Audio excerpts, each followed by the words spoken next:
जुल्म रहे और अमन भी हो, क्या मुमकिन है? तुम ही कहो।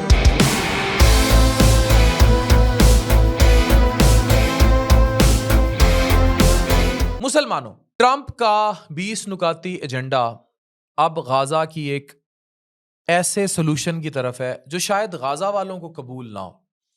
इतनी शहादतें, इतना जुल्म जो तारीख में बहुत कम देखा गया और मॉडर्न तारीख में तो देखा ही नहीं गया। अब तमाम मुस्लिम रियासतों पर ऐसा दबाव डाला गया है, पूरी दुनिया में ऐसा जंगी माहौल बनाया गया है, इंडिया पाकिस्तान समेत कतर पर अभी हमला कर दिया गया और कतर बाद में माफी पर चुप भी कर गया। ये अरबियों की गैरत है। अब जो प्लान है उसके सामने ट्रंप सबके घुटने टेकने पर उन्हें मजबूर कर रहा है, एक सालिस का किरदार अदा कर रहा है, लेकिन असल में नेतन्याहू वाली पॉलिसी है जो इंप्लीमेंट की जा रही है। क्या अमन बिना मजलूम की आवाज सुने मुमकिन है? ये जो वीडियो है ये मेरे रिसर्चर्स ने तैयार की है, जिसमें मिलिट्री एनालिस्ट और बहुत सारे ऐसे इंटरनेशनल अफेयर्स पर अबूर रखने वाले लोग हैं। ये डाटा मैं आप तक पहुंचा रहा हूं, फिर आपने सोचना है क्या सही है क्या गलत है। 2 साल की जंग, 66,000 से ज्यादा जिंदगियां निगल ली हैं, लाखों लोग बेघर हैं, टोटल तबाही है। और अब ट्रंप को ये 20 नुकात याद आ रहे हैं। वो जब कतर पर हमला हुआ, जब पाकिस्तान और सऊदी अरब का आपस में डिफेंस पैक्ट जो है वो साइन हुआ, अब अमन प्लान और अमन का नोबल इनाम ट्रंप लेना चाहते हैं। लेकिन इसको बिल्कुल गैर सियासी तौर पर कुछ हकाइक मद्देनजर रखते हुए प्लीज इस चीज को समझिए कि हमारा बीइंग मुस्लिम स्टैंड आउट क्या है और कायदे आजम क्या कह गए थे और असल में होने क्या जा रहा है। इसराइली लीडरशिप ने इसको अपना फतह का झंडा बनाया है कि ये हमारी फतह हो गई है, मुस्लिम रियासतें कमजोर हैं। अब अगर हम सिर्फ कहें कि जी पाकिस्तान क्यों इस तरह कर रहा है, तो फिर ये सवाल सऊदी अरब से भी होना चाहिए, कतर से भी होना चाहिए, दुबई से भी होना चाहिए। कतर से माजरत की और दुनिया ने खामोशी से कतर पर हुए हमले को भी बर्दाश्त कर लिया, और अरब दुनिया ने स्पेशली। ट्रंप का 20 नुकाती अमन मंसूबा देखने में जंग बंदी है। गजा जो है उसमें टोटल किसी किस्म की मिलिट्री इन्वॉल्वमेंट नहीं होगी, लेकिन अगर गौर से देखा जाए तो इसमें आज़ाद फ़लस्तीनी रियासत का जो वादा है वो पूरा नहीं किया गया।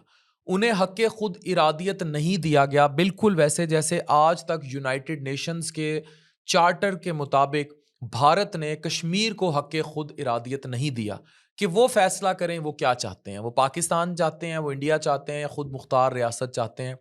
फ़लस्तीनियों को भी मर्जी थोपी जा रही है। वाइट हाउस में नेतन्याहू ने इस मंसूबे की हमायत कर दी, मगर जो अपना उसका मीडिया, यहूदी मीडिया हेब्रू में जब गया तो उसने साफ साफ कहा कि फौज पूरे गजा से नहीं निकलेगी और इसे हमारी फतह करार दिया जाए। और उसने कहा कि हम तो जंग जीत गए हैं। यानी एक ही मंसूबा दुनिया को अमन का नाम पर बेचा जा रहा है, लेकिन यहूदी उसको अपनी यहूदी रियासत के फैलाव और बर्तरी के तौर पर उसको जान रहे हैं। अच्छा, कतर एक तरफ ट्रंप को तोहफे देता है तैयारों के, दूसरी तरफ कतर पर हमला हो जाता है और बाद में माफी मंगवाई जाती है नेतन्याहू से। आपको नहीं लगता कि जो बात करते हैं उससे फिर जाते हैं? इसी तरह पाकिस्तान को भी माजी में बहुत जगह टिश्यू पेपर की तरह इस्तेमाल किया गया।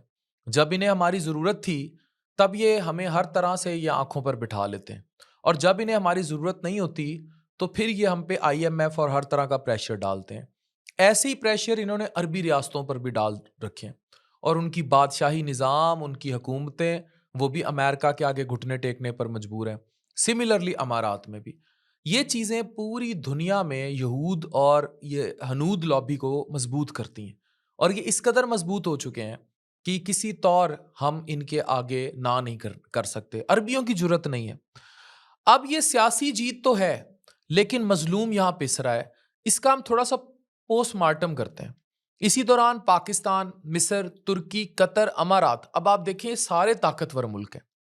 स्पेशली अमारात और कतर को देखिए, ये इन इन जैसे मुल्कों ने आज़ाद फ़लस्तीनी रियासत और बैतुल मुक़द्दस को दारुल हुकूमत मानने की बात की है, लेकिन ग्लोबल सियासत, मफाद और दबाव के सामने ये असूली पोजीशन अब कमज़ोर है इन 20 नुकात के सामने।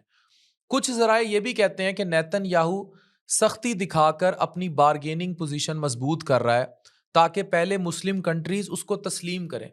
एक मुआहिदा है अब्राहम अकॉर्ड्स, अब्राहम अकॉर्ड्स भी कहते हैं इनको। ये जो अब्राहम अकॉर्ड्स है, ये एक्चुअली ये मुआहिदा है कि अरब रियासतें और उसके साथ साथ जुड़ी फिर मुस्लिम रियासतें पाकिस्तान जैसे, वो इसराइल को तस्लीम कर लें। यानी जो आपका पासपोर्ट है जिस पर लिखा हुआ है कि इसराइल पर आपको यहाँ से इस पे जाने की इजाज़त नहीं, तो हमने उसे तस्लीम नहीं किया हुआ। अब जब दो रियासती मंसूबा इस अमन के मंसूबे के साथ लिंक होगा तो कहीं हम उसको तस्लीम करने जा रहे हैं। अब ये बहुत बड़ा सवाल है। ये जो 20 नुकाती एजेंडा है ट्रंप का, इसमें ऐसी कोई चीज बराह रास्त नहीं मिलती। लेकिन अगर इनडायरेक्टली देखा जाए तो ट्रंप सबको दबाव में लाकर फलस्तीनी रियासत पर जुल्म करके मजबूर कर रहा है कि वो फलस्तीनी रियासत तब मानी जाएगी अगर इसराइल को भी तुम मान लो। तो इसराइल को तस्लीम करने और बाद में वो फलस्तीनी रियासत पर हम तैयार हो जाएंगे सारे, और एक ऐसी चाल चली जाएगी कि जो फ़लस्तीन, एक कमज़ोर सा फ़लस्तीन इसराइली रियासत के अंदर एग्जिस्ट करता होगा, लेकिन जितने अरब ममालिक हैं बाशमूल पाकिस्तान जो एक्सटेंशन है सऊदीया के थ्रू, हम भी तस्लीम कर चुके होंगे। तो ये इनडायरेक्टली ये 20 नुकात क्या मैसेज दे रहे हैं, ये अब आपने खुद फैसला करना है। पाकिस्तान के लिए बहुत नाजुक सूरत हाल है, क्योंकि पाकिस्तान के अंदर एक बड़ी अक्सरियत जो है इस बात को अपोज करती है और वो किसी तरह यहूदी रियासत को मानने को तैयार नहीं। दूसरी तरफ कुछ मुबस्सिरीन ये भी कहते हैं कि अगर पाकिस्तान और अरब रियासतें इस 20 नुकाती एजेंडे की हमायत कर रही हैं तो उसमें एक बड़ा एजेंडा अमन का है, यानी कि किसी भी तरीके सीज फायर हो जाए, जंग बंदी हो जाए, नहीं तो वो मारते चले जाएंगे। और कोई सोल्यूशन नजर नहीं आ रहा, लेकिन इस सोल्यूशन का अल्टीमेट हल यही है कि हम यहूदी रियासत को भी तस्लीम करें। अब एक और बहुत बड़ी बहस है पाकिस्तान में। तारीखी रिकॉर्ड को देखा जाए तो कायदे आज़म मोहम्मद अली जिन्ना का दिसंबर 1947 का ख़त बहुत अहम है, जो उन्होंने प्रेसिडेंट ट्रूमान को लिखा था। उस ख़त में जिन्ना ने फ़लस्तीन की तकसीम और दो रियासती फार्मूले को गैर मुनसिफाना, गैर कानूनी और नाकाबिले अमल करार दिया था। उन्होंने कहा यह फ़ैसला मुस्लिम दुनिया के लिए शदीद सदमा है, ये यूनाइटेड नेशंस के चार्टर की हदूद की तजावुज़ कर रहा है उसको, और लीगली इनवैलिड है। अरब अवाम की मर्जी के खिलाफ तकसीम इखलाकी और सियासी तौर पर नामुमकिन है। यहूदी और ग्लोबल अमन दोनों खतरे में। जिन्ना ने अमेरिकन नेशन के इंसाफ के जज्बे को एड्रेस करके अपील की कि अरब हकूक का तहफ़्फ़ुज़ करें और ट्रूमैन से कहा कि सही लीडरशिप दिखाएं। मगर जनवरी 1948 में सिर्फ एक रस्मी जवाब आया और मई 1948 में इसराइल कायम हो गया। ये कॉन्टेक्स्ट आज भी सवाल उठाता है कि अगर कायद 77 साल पहले इसे गैर मुनसिफाना और गैर कानूनी कह गए, कहीं हम सऊदी अरब, कतर और दीगर अरब रियासतों के और पूरी दुनिया के दबाव में आके और अपनी गिरती हुई इकोनॉमी के दबाव में आकर उसके 20 नुकाती फॉर्मूले को बिना सोचे समझे और यहूद की चाल को समझे बगैर कहीं इंप्लीमेंट तो करने नहीं जा रहे। ये फैसला अब अवाम आपको भी करना है। आप ये देखें कि एक तरफ अगर कतरी झुक गए, सऊदी अरब झुक गया, अमारात झुक गया, मिस्र झुक गया, तो कहीं पाकिस्तान की पोजीशन इतनी वीक है, और जो बज़ारन डेफिनेटली एक इतना बड़ा दुश्मन इंडिया का होते हुए पाकिस्तान ने बड़ी हिम्मत दिखाई, मोदी की टोटल टेरर नरेटिव को किल किया, जिसमें वो पाकिस्तान के ऊपर दहशतगर्दी का लेबल लगाने चला था। तो कहीं इंडिया भी डायरेक्टली नहीं तो इनडायरेक्टली हमें मजीद प्रेशराइज करने के लिए तो नहीं इस्तेमाल हुआ। कहीं ये सब यहूदियों और हिंदुओं और ट्रंप, ये जितनी भी लॉबी है, कहीं ये इनकी चाल तो नहीं थी। ये बहुत सारे सवाल हैं जिनके जवाब मेरे पास भी नहीं, आपने भी सोचने हैं। इसी बैकड्रॉप में सामने आया एक जुरतमंद कदम, ग्लोबल स्मूथ फ्लोटीला। ये 47 तकरीबन 50 के करीब कश्तियों का काफिला है। अब इनको डबोने की बात की जा रही है, और इसमें मैं पहले भी बता चुका हूं कि हमें इसको सपोर्ट करना है। इटली ने जहाज भेजे थे, बाद में वो भी वापस होने की बात हो रही है कि जैसे ही खतरे में डालेंगे। अब इनके लिए खतरनाक बातें हैं। इसराइल ने कहा है कि वो किसी भी वक्त कश्तियों को रोक सकता है। 600 पुलिस, और ये इतलात भी हैं कि इनको घेरे में ले लिया गया है। 600 पुलिस और नेवी के स्पेशल यूनिट्स अलर्ट हैं, हॉस्पिटल हाई अलर्ट हैं, और अशदूद पोर्ट पर यह प्लान है कि इन शिरका को गिरफ्तार करके लाया जाएगा, फिर यहाँ जेल में होंगे या डिपोर्ट कर दिया जाएगा।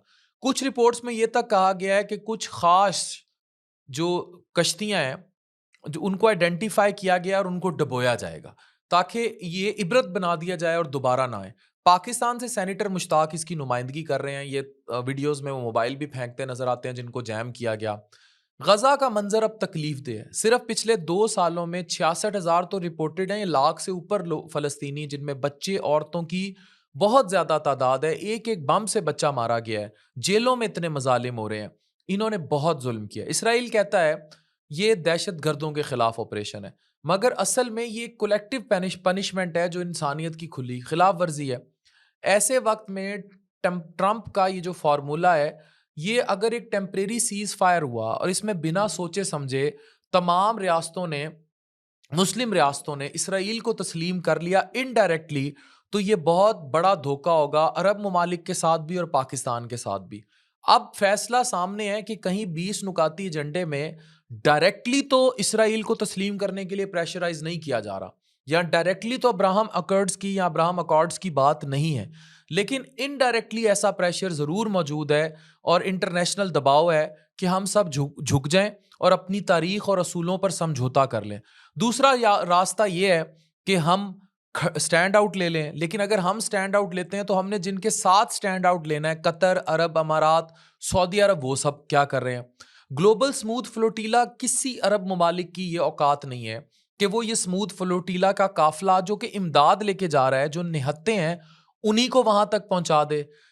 तो ये सब चीजें जो हैं बहुत परेशान कुन है, और इससे नजर यही आता है कि मुस्लिम उम्मा का जो आपस में इख्तलाफ है, चाहे वो सऊदिया ईरान की सूरत में हो या किसी भी सूरत में हो, उसने आज इन कुफार को इतना ताकतवर कर दिया है कि मुसलमान कहीं के नहीं रहे और सब अपने अपने मफादात, अपनी अपनी मजबूरियों के तहत दब गए हैं। और इसमें किसी एक मुल्क पर इल्ज़ाम लगाना भी मुनासिब नहीं होगा। इसमें पहला सवाल अरब के ममालिक से होना चाहिए, जो बराह रास्त, स्पेशली सऊदी अरब और कतर और अमारात, जो बराह रास्त इस पूरी डील में और ट्रंप को सपोर्ट करने में इन्वॉल्व रहे, जहां के ट्रंप ने दौरे किए, जहां के त्यारे उनको गिफ्ट किए गए। और मैं फिर कहूंगा कि अमन तब भी होगा जब मजलूम की आवाज़ सुनी जाएगी, उसके हकूक तस्लीम किए जाएंगे, उसकी राय जानी जाएगी, और गाजा का फैसला सिर्फ गाजा के लोग करेंगे। ये बहुत अहम बात है और इस सारे पीस प्रोसेस में इसी बात पर तवज्जो नहीं दी गई। आप क्या कहते हैं? एक हो मुस्लिम हरम की पासबानी के लिए नील के साहिल से लेकर ता बखा के काशगर, यहां क्या होने जा रहा है? Please comment. डॉक्टर फान कैसर, साइनिंग ऑफ।